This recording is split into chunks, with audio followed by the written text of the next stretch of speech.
भाई solo rides पे एक चीज़ का सबसे ज़्यादा डर लगता है और वो है पंक्चर। एक कौन बनेगा करोड़पति में 7 करोड़ जीतने की खुशी और दूसरी टोल को फ्री में पार करने की खुशी। ये दो खुशी ऐसी है जो इंसान बर्दाश्त नहीं कर पाता। लास्ट टाइम पे भी मैंने यहाँ पे एक स्कूल देखा था, वो भी काफ़ी अच्छा था, उसका नाम भी कुछ इंटरेस्टिंग था। तो कैची धाम पहुँच गए हैं गाइज। तो हिंदुज़म में कहते हैं कि जब आपका बुलावा आता है किसी धार्मिक स्थल का तो आप वहाँ पे उस दिन अपने आप ही आपका प्लान बन जाता है और आप पहुँच जाते हैं। ये कहानी भी कुछ ऐसी ही होने वाली है। इस कहानी में आगे चल के मैं आपको बताऊंगा कि मैं ये क्यों कह रहा हूँ। फ़िलहाल मुझे घर से चले हुए 70 किलोमीटर हो चुके हैं और अभी कहीं पे रुक के वीडियो की शुरुआत करते हैं। तो आज की डेस्टिनेशन है लगभग दिल्ली से 350 किलोमीटर दूर कैची धाम।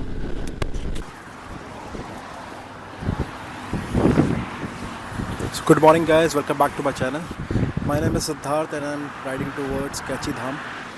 और अभी मैं पहुंच गया हूं गढ़मुक्तेश्वर के पास थोड़ा सा, और यहां से स्टार्ट करते हैं आगे की जर्नी। तो लेट्स कंटिन्यू द जर्नी और आगे की बातें करते हैं बाइक पर चल के।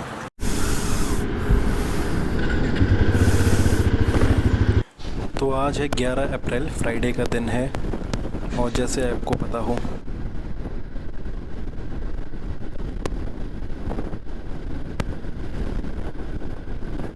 तो ये एक लॉन्ग वीकेंड है और इसमें हम जनरली दिल्ली वाले पहाड़ों की तरफ चल पड़ते हैं। तो पहले मैं आपको इस राइड की प्लानिंग के बारे में बताता हूँ। इस ट्रिप पे हम टोटल 5 लोग जा रहे हैं, जिनमें से 4 और जो बाकी 4 लोग कार में आ रहे हैं वो दिन में लगभग 12-1 बजे निकलेंगे। और हमारी डेस्टिनेशन वैसे मुक्तेश्वर थी, पर मुक्तेश्वर पहुँचना थोड़ा डिफ़िकल्ट हो जाएगा उनके लिए, तो इसलिए हम आज कैची धाम में ही रुकेंगे। तो मैं ये ट्रिप बाय बाइक करना चाहता था, और ये बहुत अच्छी बात है कि साथ में एक कार चल रही होगी जिसमें मैं अपना लगेज भी डाल सकता हूँ, और बाकी लोग जो बाइक से नहीं जाना चाहते वो कार से चल के अपना कंफर्टेबली ट्रैवल कर सकते हैं। तो ये ट्रिप होने वाली है अगले 4 दिनों की। आज फ्राइडे, सैटरडे, संडे और मंडे को शाम को हम वापस घर पहुँचेंगे।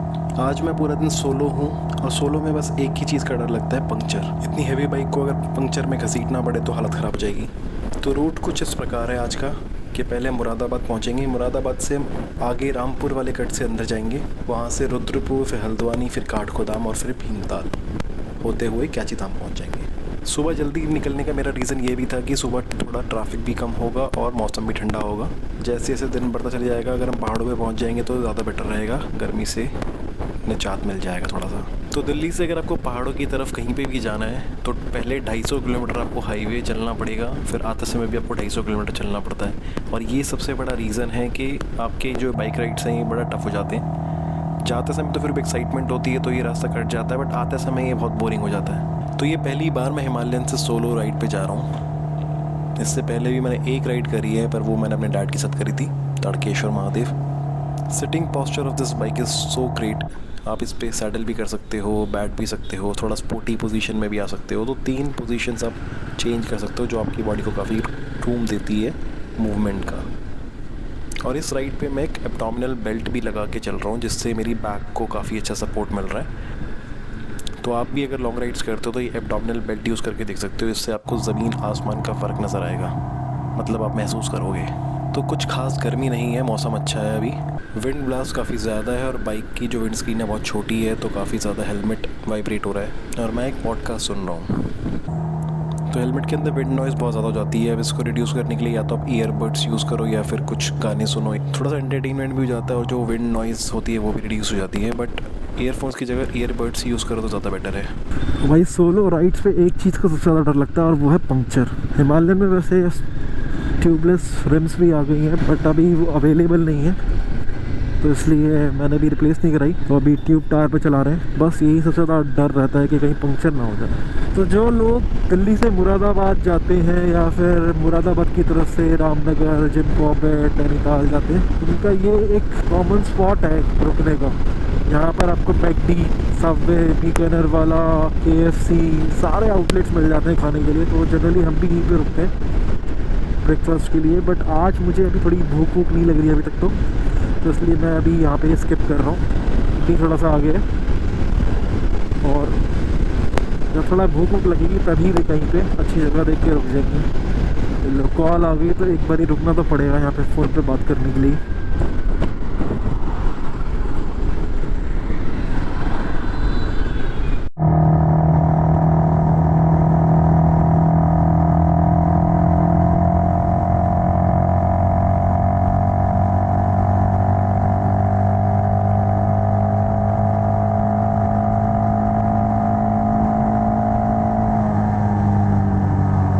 अब थोड़ा सा नेक में स्ट्रेन आने लग गया है।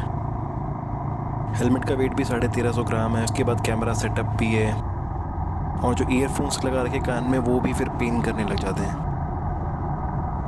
आज ग्लव्स पहनने का मन नहीं कर रहा, इसलिए मैं विदाउट ग्लव्स ही बाइक चला रहा हूँ। तो अभी नेक्स्ट एम ये है कि रामपुर वाला जो कट आता है वहाँ तक पहुँच जाए, फिर वहाँ से थोड़ा सा रिलैक्स राइडिंग करेंगे।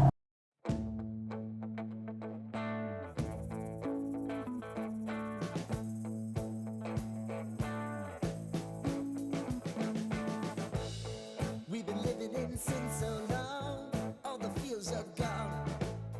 Fellas stop me on the street. तो दोस्तों अभी हम पार कर रहे हैं कोसी रिवर। जब पार कर ही रहे हैं तो थोड़ा जल्दी पार कर लेते हैं।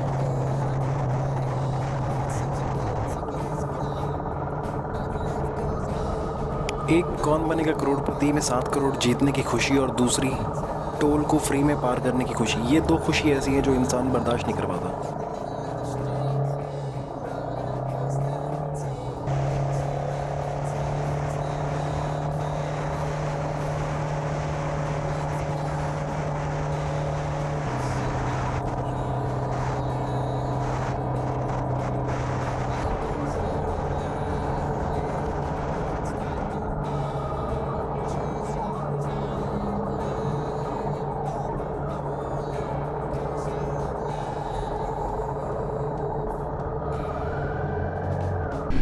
तो अभी मेन हाईवे से हम लेफ्ट टर्न ले चुके हैं रामपुर की तरफ।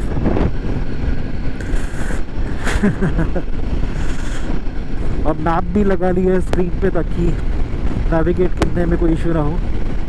तो जो ये स्क्रीन है इसमें आपका मैप भी आ जाता है, गूगल मैप्स, जो कि आपके रॉयल एनफील्ड की ऐप को यूज़ करके यूज़ करना होता है। डायरेक्टली गूगल मैप नहीं यूज़ करते। और ये इसकी लोग बहुत बुराई करते हैं कि फ़ोन भी ऑन रखना पड़ता है। फ़ोन तो अगर आप वैसे ही माउंट करोगे तब भी ऑन रखना ही पड़ेगा। तो मुझे ये ज़्यादा कन्वीनियंट लगता है, और इसमें डायरेक्शंस दिखाता भी बहुत अच्छे से है।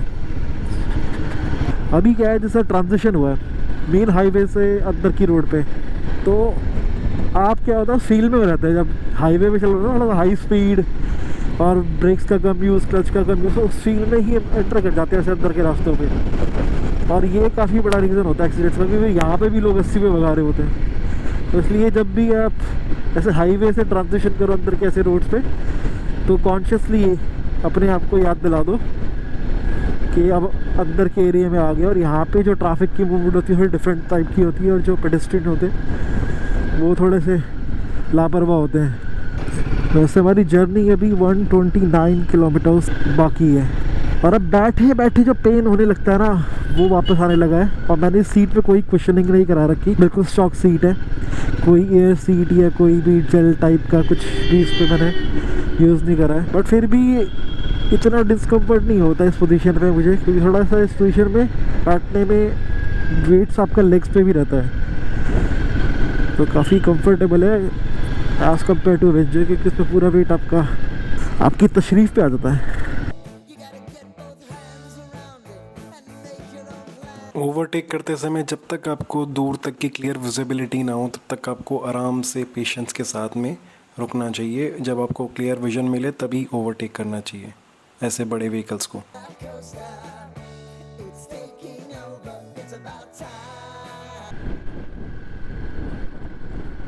तो अब ये रोड जो है वो स्टार्ट हो गई है, रुद्रपुर टोल रोड। ये सीधा रुद्रपुर तक पहुंचाता है, और ये बहुत ही अच्छी टोल रोड बनी हुई है। बट बीच बीच में कहीं कहीं पे कंस्ट्रक्शन पैचेस हैं, तो इसलिए यहाँ पे थोड़ा सा कॉशियसली चलना चाहिए।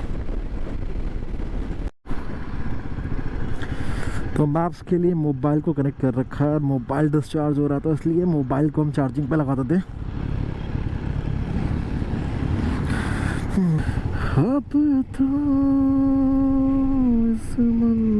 तो अभी मैं एक पॉडकास्ट सुन रहा था स्किन केयर पे, और उसमें बताया गया था कि भाई धूप से जो है रिंकल्स आ जाते हैं, इसलिए हमें धूप से बचने के लिए वो लगानी चाहिए सनस्क्रीन क्रीम। और उसको देख के लग रहा है मुझे कि मुझे अपने हाथों पे ग्लव्स पहन लेने चाहिए, वरना हाथों पे रिंकल्स आ जाएंगे।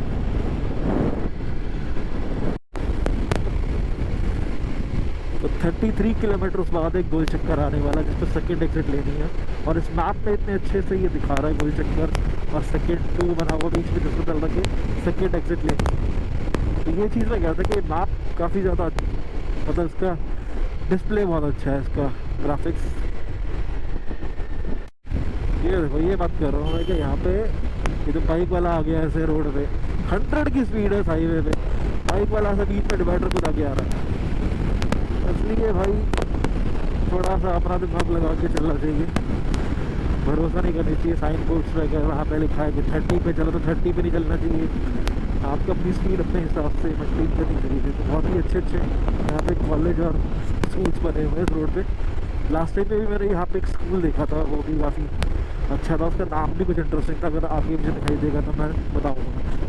अब जैसे बैठे बैठे बहुत थक गए भाई, सैडलिंग कर लो तो काफ़ी ज़्यादा आराम मिलता है पिछवाड़े पे, तशरीफ को आराम, और एक डिफरेंट व्यू भी आ रहा है। बट इसमें क्या है कि अब रेयर व्यू मिरर नहीं देख सकते ना, तो थोड़ा पीछे मुड़ के देखना पड़ता है, थोड़ा रिस्की है।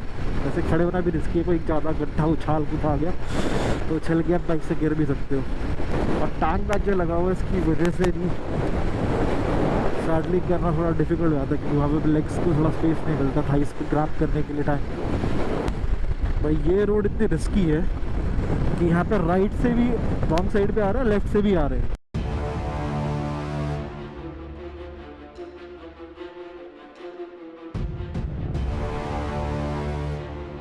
तो वैसे ट्रैवलिंग में फ्रूट्स बहुत एक अच्छा ऑप्शन होता है कि अब आपको बाहर का कुछ खाना नहीं है ख़राब, तो फ्रूट्स खा के भी आप काम चला सकते हो। ये भाई चला रहा मिट्टी और बट इतना हल्का है कि ऐसा लग रहा है हवा से उड़ ना जाए कहीं, और उड़ के तो मेरे ऊपर आ जाएगा। ये देखो रॉन्ग साइड ट्रैक्टर लेकर आ रहा है। और क्या होता है जब आप ज़्यादा स्पीड पे हो ना, वो आ रहा है सामने से 20-25 की स्पीड में, तो आपको लगेगा स्टेशनरी खड़ा हुआ है, वो बिल्कुल नज़दीक में आके पता चलेगा कि भाई ये तो आप ही की तरफ से आ रहा। तो आपकी स्पीड अगर 60 है और उसकी 20 है, तो आप एक दूसरे के आसपास एक दूसरे की तरफ 80 की स्पीड से आ रहे होंगे। ये देखो ये भी रॉन्ग साइड चल पड़ा। यहाँ पे सबका दिमाग ये नॉर्मलाइज हुआ है, तो इसलिए जब आप हाईवे से उतरते हो ना ऐसी नॉर्मल अंदर की सड़कों पर, ऐसी सड़कों पर, तो वहाँ का बिल्कुल ड्राइविंग का स्टाइल लोगों का अलग ही होता है। ये देखो कैसे आ रहे हैं। अब आप 100 की स्पीड पे आओगे और ये फिर गाड़ी आ जाएंगी सामने से, तो बौखला जाता है अंदर।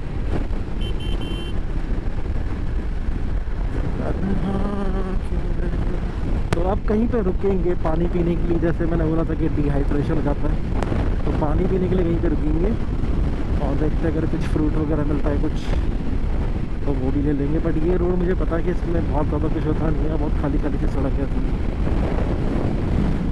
कुछ अच्छा मिल जाए इस तरफ। अभी पीछे राइट में एक अच्छा पंजाबी ढाबा आएगा, बट उसके लिए रोड के उस तरफ जाना पड़ता, तो देखते अपनी तरफ ही कुछ मिल जाए आगे चल के। तो किसी फसल की कटाई हो रही है, वो भी मशीन से हो रही है।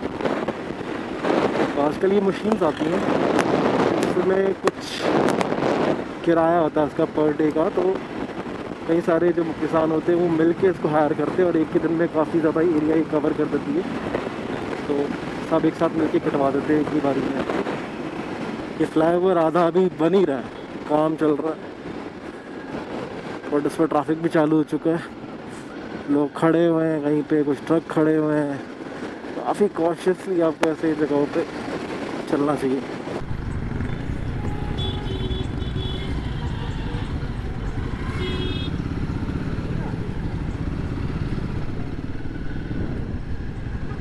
तो अभी हम पहुंच गए हैं रुद्रपुर, और अब यहाँ से हल्द्वानी पहुँचेंगे।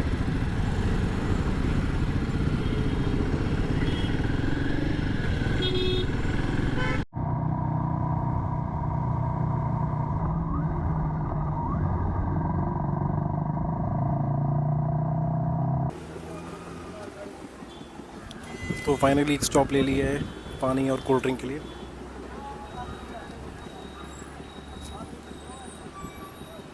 समवेयर बिटवीन रुद्रपुर और हल्द्वानी।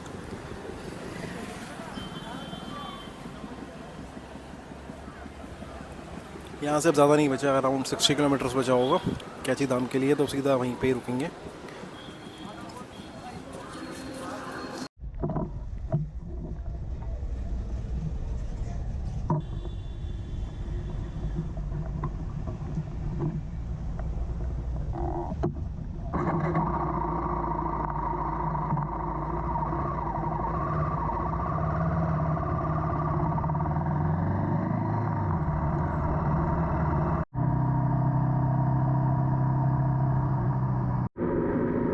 तो यहाँ से अब पहाड़ दिखने शुरू हो चुके हैं मुझे। It's time to choose your timeline.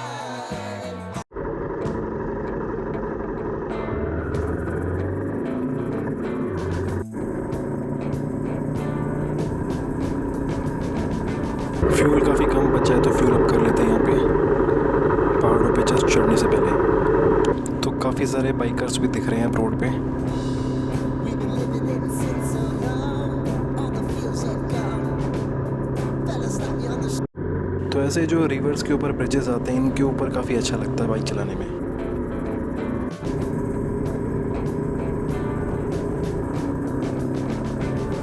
तो इस रोड पे व्यू जो है बहुत अमेजिंग लग रहा है। गोप्रो में इतना शाइन लग रहा है पर रियलिटी में ये बहुत ही सुंदर लग रहा है। तो अब पहाड़ शुरू हो गए हैं हल्द्वानी से, और यहाँ पे एक रॉयल एनफील्ड का शोरूम भी है। तो अभी तक काफ़ी बोरिंग हो गया था हाईवे पे चला चला के, फिर से थोड़ी नई एनर्जी आ गई है पहाड़ों पे आके।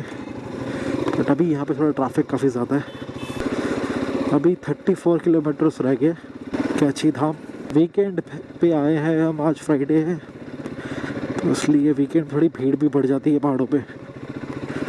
और नैनीताल में रिसेंटली जो नया एंट्री टैक्स और पार्किंग के चार्जेस लगने लगे हैं उसकी वजह से शायद होता है कि नैनीताल में भी लोग अब कम जाए, मुक्तेश्वर और कैची धाम की तरफ लोग ज़्यादा आए, तो इस तरफ भीड़ में ज़्यादा मिल सकती है। लेट्स सी क्या होता है। तो अभी मुझे एक इम्पॉर्टेंट काम करना है और वो ये है कि जहाँ पे आज हमें स्टे करना है, मैं सोलो बाइक पे आया हूँ बट मेरे साथ में अभी 4 लोग और हैं। तो नीम कोरेली बाबा के दर्शन भी हो चुके हैं, टैक्सी के पीछे ही फ़ोटो लगी बाबा की बहुत अच्छी। तो मेरे साथ जो 4 लोग अभी आ रहे हैं कार में वो निकल चुके हैं दिल्ली से, और वो थोड़ा लेट आएंगे तो स्टे जो है वो मुझे ही डिसाइड करना है कि कहाँ पे हमें स्टे करना है आज। तो ये काफ़ी ज़रूरी काम है जो मुझे पहले पहुँच के करना है। और भूख भी लग रही है, खाने का टाइम भी हो चुका है सुबह से। ऑलमोस्ट ब्रेकफास्ट के नाम पे कुछ खाया नहीं है, चाय वगैरह बिस्किट वगैरह ये सभी हुआ है। तो अब प्रॉपर एक मील चाहिए पेट में डालने के लिए। तो लेट्स सी क्या मिलता है। वैसे तो पहाड़ों पे आके मैगी खाने का बहुत मन करता है, बट मैगी भी लोग अच्छी नहीं बनाते आजकल, हर कोई मैगी बना रहा है। तो एक अच्छी मैगी मिलना भी बड़ा मुश्किल हो जाता है। कुछ कुछ अब रास्ते याद आ रहे हैं जो लास्ट टाइम मैं यहीं से गुज़रा था, बट अभी भी उतना क्लियर यादें नहीं है।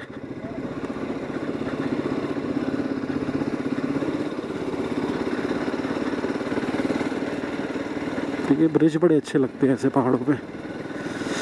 हमारे गांव के पास भी कैसा ब्रिज है जो मैं बचपन से मुझे याद है, उसकी मेमोरी। पहले मैं बस वहीं पे उतारती थी और वहाँ से हमें फिर वॉक इन जाना पड़ता था काफ़ी। तो वो ब्रिज एक हमारा नियर बाय पॉइंट था।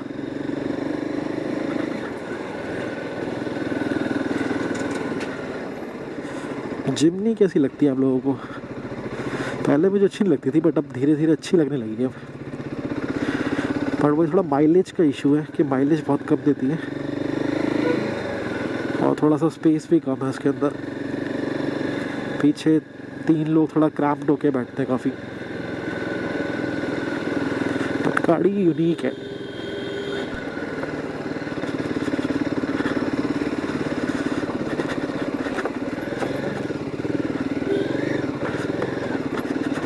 बाइक्स में हिमालयन और कार में जिमनी। गोप्रो में ये एक इशू है कि अगर आप सीधा इसमें एक सीधा वीडियो रिकॉर्डिंग बटन होता है कि सीधा बटन दबा दो और वीडियो रिकॉर्डिंग स्टार्ट हो जाती है। बट वो बटन अगर आप डायरेक्टली दबा के रिकॉर्ड शुरू करोगे वीडियो बनाना तो क्या होगा कि जो ऑडियो है वो नहीं आएगी। तो इसलिए पहले आपको स्टार्ट करना पड़ता है गोप्रो, और वो फिर ऑन ही रहेगा और फिर आप वीडियो बीच बीच में बना सकते हो। तो उससे क्या होता है कि बैटरी कंजम्पशन ज़्यादा हो जाता है, तो फिर बैटरी ज़्यादा देर लास्ट नहीं करती। जबकि जो नॉर्मल मोड दे रखा है जिसमें आप सीधा वीडियो रिकॉर्ड कर सकते हो, उसको आप दोबारा जब प्रेस करते हो तो फिर GoPro ऑफ हो जाता है, और जब दोबारा आप दबाओगे तो फिर वीडियो GoPro स्टार्ट होगा और वीडियो। तो पहाड़ों पे इतना ट्रैफिक जो है ये नॉर्मल नहीं है। ये जो रूट है ये काफ़ी सारी टूरिस्ट डेस्टिनेशन को कवर करता है, जैसे मुक्तेश्वर, भीमताल, नैनीताल, कैची धाम, अल्मोड़ा। तो इस वजह से यहाँ पे आपको एक्सट्रीम ट्रैफिक मिल सकता है। ये सिर्फ सिंगल रूट नहीं है, और भी रूट्स हैं। नैनीताल की तरफ से भी आप इधर कैची धाम आ सकते हो, बट सारे ही रूट्स बिजी रहेंगे क्योंकि ट्रैफिक ही बहुत ज़्यादा है।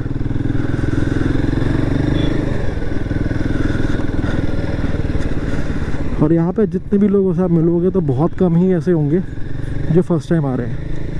लोग कई कई बार यहाँ पे आते हैं, साल में कई कई बार, क्योंकि पहाड़ों में क्या है कि हर मौसम में पहाड़ डिफरेंट हो जाते हैं। सर्दियों में डिफरेंट है, बारिशों में डिफरेंट है, गर्मियों में डिफरेंट है। गर्मियों में आप अलग पर्पज़ के लिए आते हो, ठंड के लिए आते हो। सर्दियों में आप बर्फ़ के लिए आते हो, बारिशों में आप ग्रीनरी के लिए आते हो।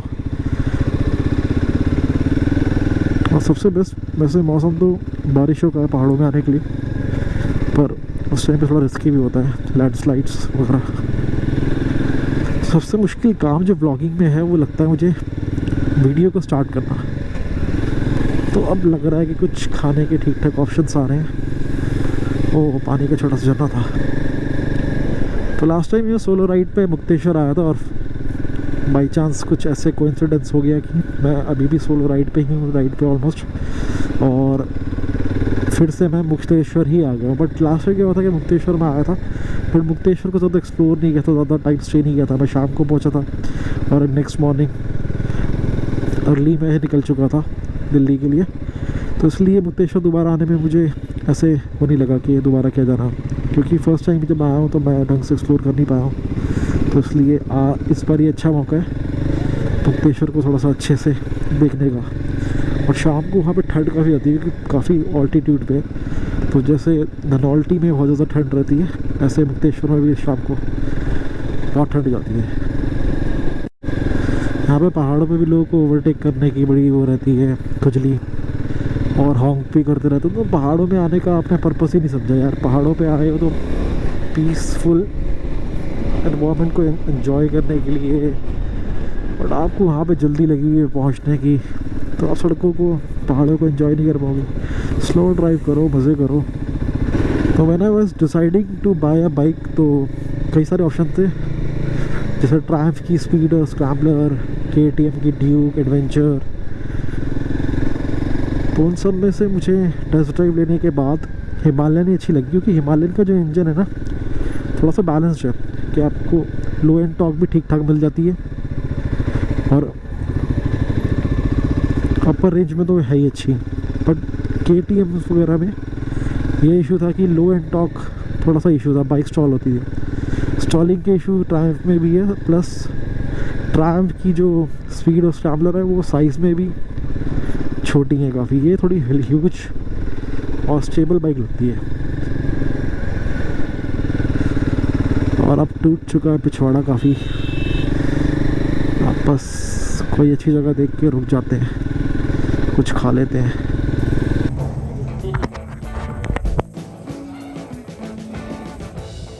We've been living in sin so long, all the fields are gone. Fella stopped me on the street last night, said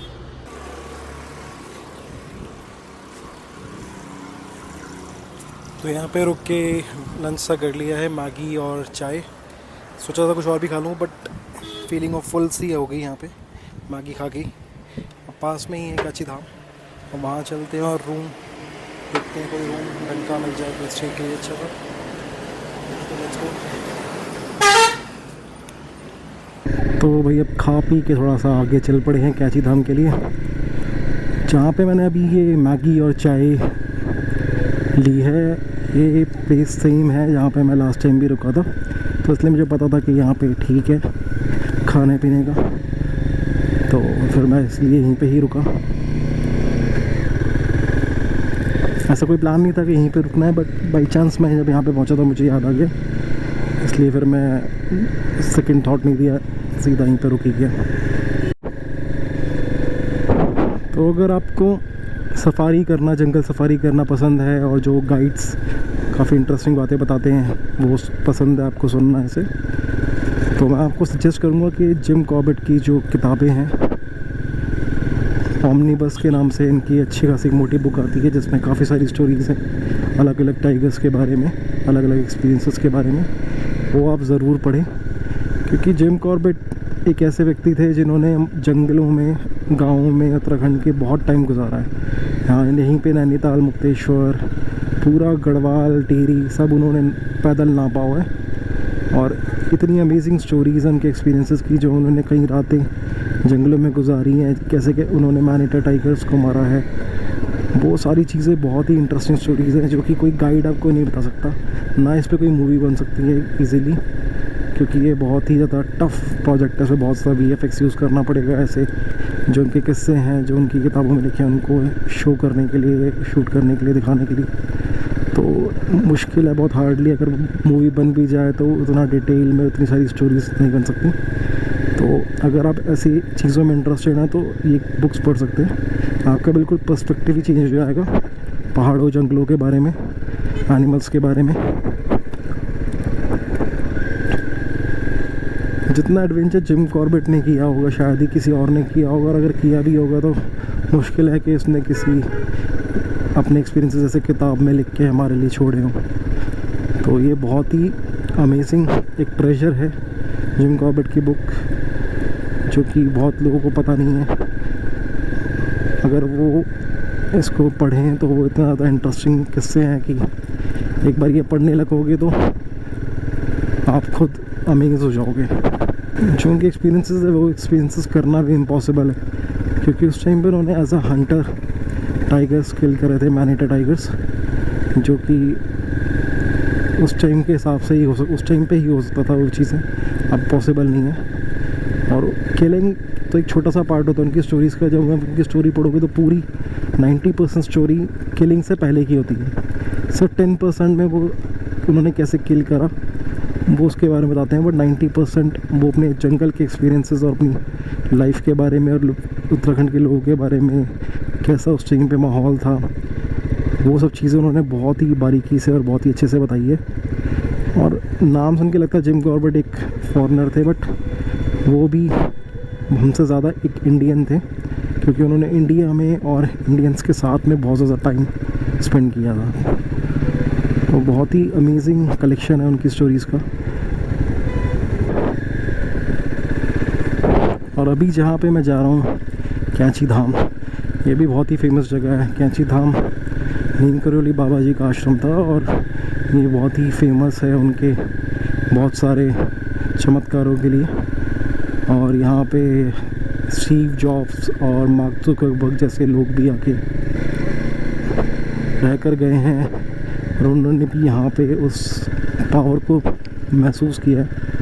तो व्हेन स्टीव जॉब्स और mark Zuckerberg out of creativity चले जाते थे, तब वो यहाँ पर आए थे और यहाँ पर आके उनको कुछ ऐसा एक्सपीरियंस करने को मिला कि जिससे उन्होंने अपने बिजनेसेस को काफ़ी ज़्यादा अपलिफ्ट कर लिया था। और स्टीव जॉब्स ने ही मार्क जुकरबर्ग को सजेस्ट किया था कि वो यहाँ पर आके विज़िट करें।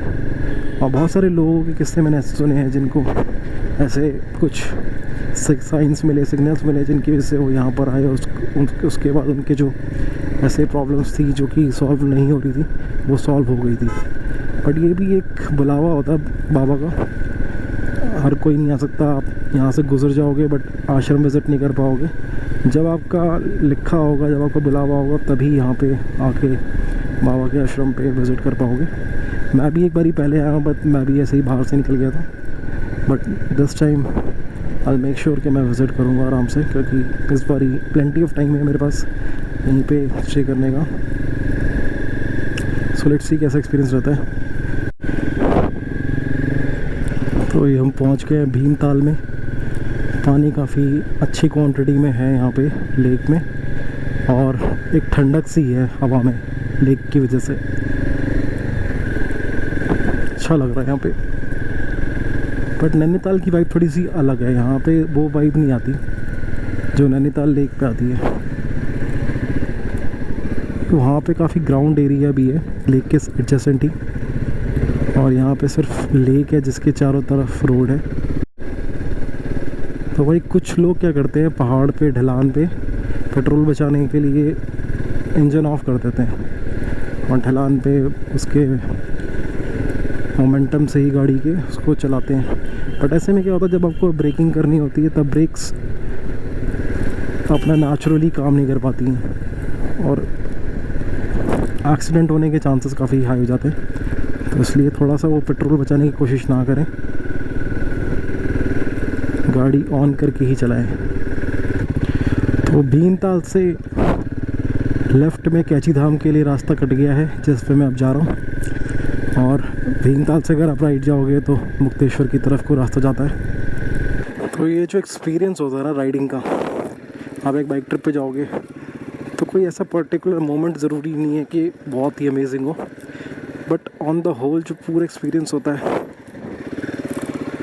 वो बहुत अमेजिंग लगता है।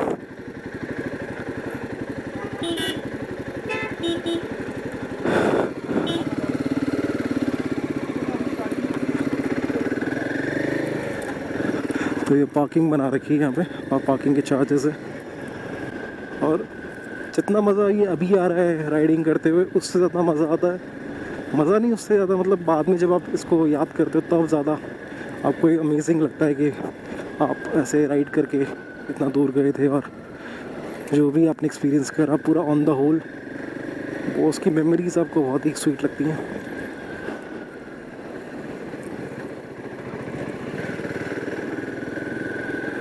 तो यहाँ पे कैची धाम के पूरे बोर्ड लगे हुए हैं। तो भाई कंफ्यूजन हो गई थी रास्ते में, सही टाइम पे मैप लगा लिया। सारा ट्रैफिक वहीं पे जा रहा था, यहाँ पे कोई जा ही नहीं रहा था। अभी पीछे क्या हुआ था कि इंटरनेट आना बंद हो गया था तो उस वजह से मैप बंद हो गया था, बट यहाँ पे नेटवर्क है। ये देखो यहाँ पे लगा हुआ है कैची धाम का बोर्ड।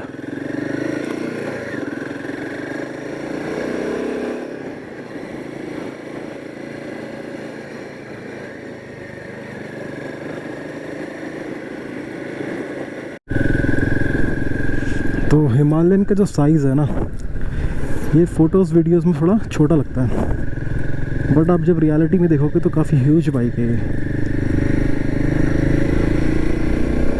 और फ्रंट से देखोगे तो फिर भी थोड़ी नैरो लगेगी, बट जब आप चलाने के लिए बैठोगे इस पर तब आपको ये टैंक बहुत वाइड लगेगा, और हैंडल बार तो बहुत ही ज़्यादा वाइड है। तो वाइब काफ़ी अच्छी है भीमताल की। और यहाँ पे एकदम से आते ही भीमताल आते ही हवा काफ़ी ठंडी होगी, मौसम ठंडा सा लग रहा है, जबकि भीमताल से जस्ट पहले काफ़ी गर्मी लग रही थी। तो भीमताल भी आके स्टे करा जा सकता है, मतलब यहाँ पे भी अगर आप स्टे लेते हो तो आपको अच्छा एक्सपीरियंस रहेगा। और फिर आप विज़िट कर सकते हो मुक्तेश्वर, नैनीताल। ज़रूरी नहीं है आपको नैनीताल में स्टे करना है, आप यहाँ पे स्टे लेके नैनीताल विज़िट करने जा सकते हो। और यहाँ से कैची धाम भी पास है, तो एक थोड़ा सही लोकेशन है ये भी। तो अभी अचानक से मुझे चीड़ के पेड़ की जो लीव्स गिरती है ना, उसकी एक स्मेल होती है, वो मेरे को आई। स्मेल का हमारे माइंड के साथ, ब्रेन के साथ, मेमोरीज के साथ ऐसा कनेक्शन होता ना। जैसे ही वो स्मेल आई एकदम से मुझे अपना बचपन की एक याद आ गई कि हम अपने जब गांव जाते थे जंगल से होते हुए, पहले रोड घर तक नहीं जाती थी, यहाँ रोड जाने लग गई थी, कच्ची सड़क थी, बट तब भी गाड़ियाँ नहीं जाती थी काफ़ी टाइम तक, बस हमें वहाँ पे ड्रॉप नहीं करती थी घर के पास। तो हमें बीच में जंगल का काफ़ी रास्ता चढ़ के जाना पड़ता था। उसको जंगल पे खड़ी चढ़ाई को उकाल बोलते, कि उकाल काट के हमें जाना पड़ता था गढ़वाली में। तो मतलब गढ़वाली में बोलते हैं उसको उकाल काटना, कि चढ़ाई, जंगल की चढ़ाई। तो एकदम से वो मेमोरी आ गई कि मैं जंगल में जा रहा हूँ पापा के साथ में। ये देखो भाई सब जाम लगा हुआ तगड़ा, यहाँ पे काम आएगी बाइक।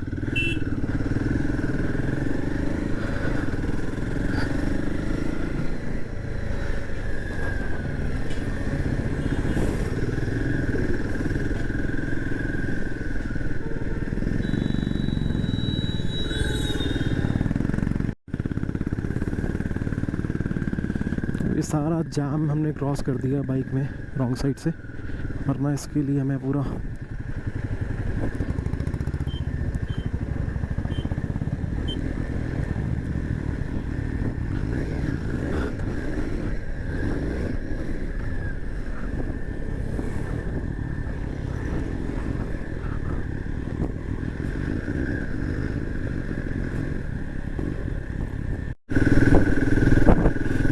भाई बहुत ही लंबा जाम था ये तो। मैंने बीच में वीडियो बंद कर दी थी, बट सही में बहुत लंबा जाम था। अगर गाड़ी से आए हो तो हालत ख़राब हो जाएगी। और तो चढ़ाई ऐसी है कि उसमें रोक रोक के चढ़ाना भी बहुत टफ है।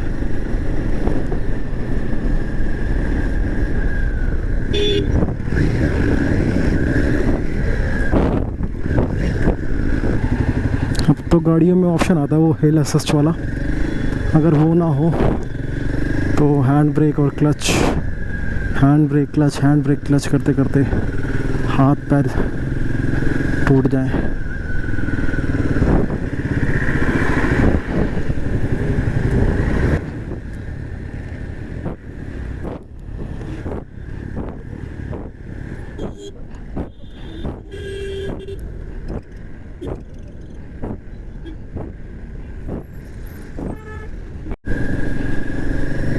भयंकर जाम है भैया यहाँ पे। तो कैची धाम आ रहे हो तो 7 ताल के आसपास बहुत तगड़ा जाम है। रास्ते बड़े कंजस्टेड से हैं, पतले पतले हैं, और लोग भी स्मार्ट हैं, बिल्कुल गाड़ी पार्क कर देते हैं। तो फिर थोड़ा थोड़ा जाम स्वादानुसार मिलता रहेगा। जाम को हमने फाइनली पार कर लिया है। आगे लगता है कि अब तो जाम नहीं मिलना चाहिए। बस ये हो सकता है कि कैची धाम पे लोग इतने सारे आ रखे हो दर्शन के लिए कि वहाँ पे जाम हो गया हो। ये जो कर्व्स हैं, इन कर्व्स के साथ में आपको कर्व होना होता है, लीन होना होता है। अगर आप सीधे सीधे चलाने की कोशिश करेंगे तो आपको बहुत बड़े बड़े टर्न्स लेने पड़ेंगे, और उसमें आप दूसरे बंदे की लेन में चले जाओगे और वहाँ पे एक्सीडेंट होने के चांसेस जाते हैं। तो इसलिए थोड़ा बहुत यहाँ पे आपको बाइक लीन करनी आनी चाहिए कि आप बाइक लीन कर दोगे तो अपनी साइड पे ही रहोगे। अगर लीन नहीं कर पाओगे तो दूसरे की साइड पे चले जाओगे। बट जहाँ पे लीन करने की ज़रूरत है वहीं पे लीन करनी चाहिए। कुछ लोग होते हैं ज़बरदस्ती लीन कर रहे होते हैं और वहीं पे गिरते हैं, स्लिप होने के चांसेस। जो बाइक लीन करने का स्किल है ना, उसमें टायर्स बहुत बड़ा रोल जो है वो प्ले करते हैं। तो सारे टायर इतना ज़्यादा लीन करने के लिए बने नहीं होते जितना लोग सोचते कि हम लीन करा देते हैं। ये तो लीन करना तो हमारी स्किल है। तो कैची धाम पहुंच गए हैं गाइस, बट यहाँ पे है ट्रैफिक जैम काफ़ी ज़्यादा। और एक जगह पे होम स्टे पे प्राइस पता किया था, ये रहा हमारा नीम करोली बाबा जी का आश्रम। एक जगह पे होम स्टे पे प्राइस पता किया था तो बहुत ही बेसिक था, बट प्राइसेस बेसिक नहीं थे। तो यहाँ पे रूम फाइनल कर दिया है, और ये इस प्रॉपर्टी की छत है जहाँ पे मैंने बाइक पार्क कर दी है। तो 5 लोगों के लिए ये रूम बुक करा गया है, एक ट्रिपल बेड और एक ये डबल बेड। प्राइवेसी किसी को ना मिलने की पूरी गारंटी मेरी। लॉन्ग राइड्स पे जा रहे हो बाइक पे तो ये ऐसी एक बेल्ट पहन लो पेट पे। So guys, this is a room. छोटा सा रूम है, बट इसमें 5 लोगों की बेडिंग है। 3 लोग इस बेड पे सो सकते हैं। मैं दिखाता हूँ बेड्स। तो 3 लोग इस बेड पे सो सकते हैं और 2 लोग इस बेड पे सो सकते हैं। ये मैंने अपने नी गार्ड्स निकाल दिए। और यहाँ पे वॉशरूम है जो कि काफ़ी क्लीन है, छोटा है बट क्लीन है। और रूम ज़्यादा बड़ा नहीं है, बट व्यू अमेजिंग है रूम से। कोई टीवी नहीं है, टेबल तक नहीं है, बस एक चेयर है।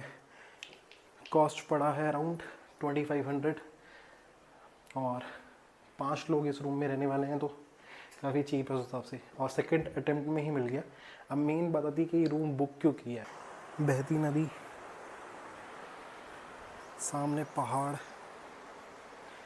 पूरी वैली, चीड़ के पूरे पेड़ों का जंगल, इधर बांस के पेड़ हैं ये, और नदी के बहने की आवाज़ आएगी बड़ी स्वीट सी। तो लोकेशन बहुत ही कूल है। और जो बाइक की पार्किंग है वो भी काफ़ी कूल है और बिल्कुल रोड पे और कैची धाम से बहुत ही क्लोज़ है। तो यहाँ से वॉक कहने के मैं वॉक करके जा सकता हूँ। मुझे अब यहाँ से बाइक लेके उधर जाऊँ, वहाँ पार्किंग ढूंढूँ, बहुत समस्या थी। और वहाँ पे आसपास में तो जो भी होम स्टे थे वहाँ पे बड़ी पार्किंग का issue. We've been living in so this is the river behind our stay और फ्रंट ऑफ आवर स्टे। और ये बिल्डिंग है जिसमें रूम है, ये वाला। सनसेट हो गया है दोस्तों, जंगल में चले गया, पहाड़ों के उस पार वाला घर। ये अजीब से बहुत सारे कीड़े उड़ते हुए नज़र आ रहे हैं। तो अब मैं कुछ खाने जा रहा हूँ गाइस। तो एक पराठा ही खा पाया क्योंकि उसके बाद मैंने शेफ़ को मुंह में उंगली डालते हुए देख लिया। उसके बाद कुछ ऑर्डर करने की हिम्मत नहीं हुई। पराठे के बाद मैं वापस रूम में आया, एक मूवी देखने लगा और एक मैगी और चाय ऑर्डर करी। फिर रात को 8:30 बजे वो बाकी मेरे 4 दोस्त भी आ गए। उसके बाद हम डिनर करने के लिए बाहर गए। डिनर करके हम वापस आए। मूनलाइट काफ़ी अच्छी थी तो थोड़ी फ़ोटोग्राफी करी। उसके बाद थोड़ी देर छत पे ही हम खड़े होकर बातचीत करते रहे और फिर उसके बाद अपने रूम में जाके सब सो गए। अगली सुबह हम बिल्कुल टाइमली उठे और सब नहाकर दर्शन करने के लिए चल पड़े। कल शाम को यहाँ पर आके मुझे पता चला था कि आज जो है वो हनुमान जयंती है और नीम करोली बाबा हनुमान जी के अवतार माने जाते हैं। तो ये एक तरीके से सबसे स्पेशल डे है नीम करोली बाबा के आश्रम आने का। तो वीडियो के स्टार्टिंग में इसी बुलावे की मैं बात कर रहा था कि हमारा बिल्कुल अनप्लान ट्रिप था यहाँ पे आने का और बाई चांस हम बिल्कुल ऐसे दिन आए हैं जिस दिन सबसे मोस्ट स्पेशल डे है नीम करोली बाबा आश्रम आने का।